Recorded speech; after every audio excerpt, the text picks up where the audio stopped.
काल आष्टी तालुक्यामध्ये ढगफुटी सदृश्य पाऊस झाला। कडा असेल, देवी निमगाव असेल, या ठिकाणी जे आहे नदीच्या कडेला पूर मोठ्या प्रमाणात आला होता। मोठं नुकसान झालं आहे। आता संध्याकाळचे जवळपास 8 ते 8:15 वाजलेत। आमदार सुरेश अण्णा दसे आष्टी तालुक्यातील सांगवी आष्टी या ठिकाणी सध्या जे सर्व नदीकाठचा परिसर आहे तो तालुक्यामध्ये फिरून पाहत आहेत।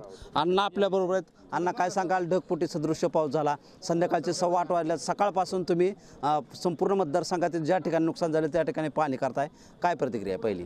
हे काय, आष्टीमध्ये यापूर्वी कधी असं झालं नाही। सीना, त्याच्यानंतर मेहकरी, कांबळी, कडी, कडा, या सर्व ज्या नद्या वाहतात, या सर्व नद्याच्या पाणलोट क्षेत्रामध्ये मोठ्या प्रमाणावरती पाऊस झाल्यामुळं हे पाणी जे आहे ते वरती आलं आणि काही ठिकाणी वेस्टवेअरवरून 8 फूट वरती पाणी वरून वाहिल्यामुळं हा प्रश्न निर्माण झाला आणि मोठ्या प्रमाणावरती लोक अडकले होते।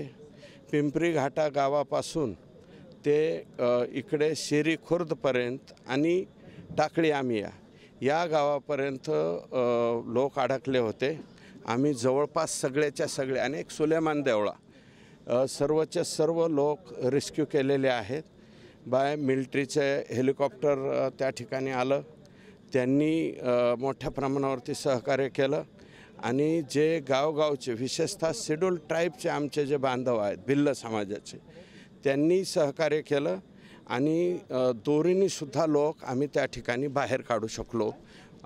म्हणून लोक जे आहेत ते संपूर्ण रेस्क्यू झालेले आहेत। आत्ता इथं जे आहे नगरचे मिलिटरीचे जे प्रमुख अधिकारी आहेत ते आम्ही सर्वजण या ठिकाणी आलो होतो। हे संगमेश्वराचं स्थान आहे। इथे काही लोक थांबले होते, परंतु तिथं पाणी वाढल्यामुळं ते परत लोक पावशे वस्ती म्हणून आहे तिकडे गेलेले आहेत। ते त्या ठिकाणी सेफ आहे आणि सेफ असल्यामुळं आम्ही आता या ठिकाणाहून परत जात आहोत। शेजारच्या टाकळसिंगमध्ये पुण्याची NDRFची टीम आहे, ती रेस्क्यू करते। तिथे जवळपास 12 ते 14 लोक तिथे अडकलेले, ते बहुतेक आता निघाले असतील आत्तापर्यंत। आणि शिरूर तालुक्यामध्ये सुद्धा घाटशीळ पारगावपासून ते अलीकडं इकडे सिंदफणाच्या सर्व पाणलोटामध्ये म्हणजे बेलपारा, सिंदफणा आणि पलीकडचे किना या 3ही नदी प्रवाहाला आणि पलीकडं जाटवड, मानूर त्या भागामध्ये मोठ्या प्रमाणावरती पाऊस झाल्यामुळं तिथेसुद्धा पूरसदृश परिस्थिती त्या ठिकाणी निर्माण झालेली आहे। पण एक आहे की 1-2 कॅज्युअल्टी सोडता शिरूर तालुक्यातल्या कॅज्युअल्टीच्या बाबतीमध्ये काही ऐकू आलेलं नाही। आणि आष्टी तालुक्यामध्ये सुद्धा दुर्दैवानं एका वृद्ध व्यक्तीची आम्हाला कॅज्युअल्टी झाल्याचा रिपोर्ट आहे आणि एक धामणगावचा मुलगा आहे मुस्लिम समाजाचा 30-32 वर्ष वयाचा, पाणी पाहत असताना शेजारची भिंत कोसळल्यामुळं तो तिथून वाहत खाली गेला आणि पुढे एका झाडाला लटकलेला तो सापडला।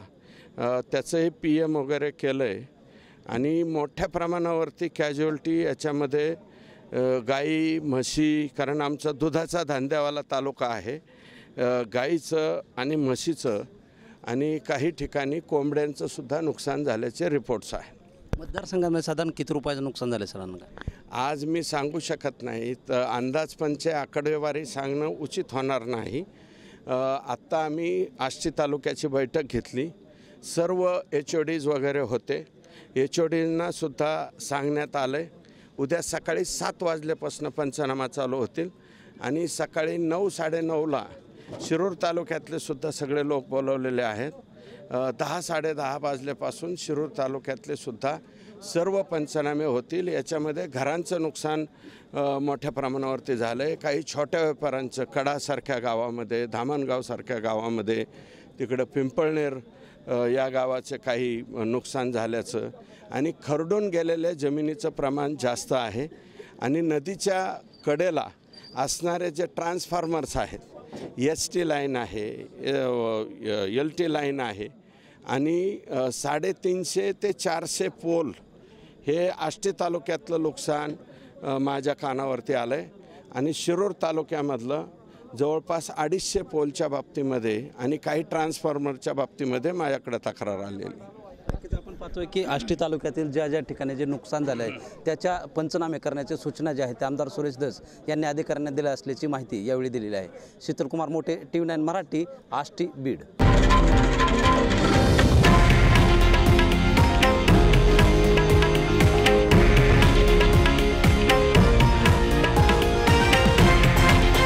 हे आहे देशातील नंबर 1 न्यूज नेटवर्क आणि आपण पाहत आहात TV9 मराठी, एकमेव.